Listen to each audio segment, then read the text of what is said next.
What's up? In this video, I'm going to show you guys how to set up a P5.js development environment in VS Code. So I'm going to start with over here in the editor, and I'm just going to copy Control-A, Control-C, all of the info into a new file over here. Okay, so we're going to just copy these three files, and if you don't know, there's this little arrow that can show you the actual file structure in your P5 editor window. You can also hit Control-B to toggle that.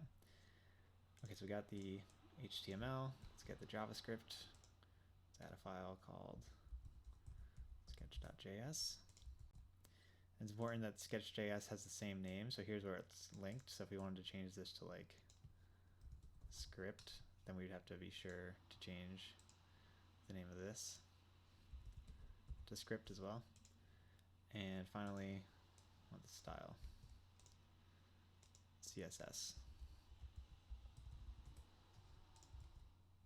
Boom. Okay, so let's make sure we save. Control-S, save all these. And then I have an extension installed called LiveServer. This is going to allow me to right-click this and say open with LiveServer. And we gotta wait. Server is started. Perfect. Okay, so now if we wanted to, that was my dog sneezing.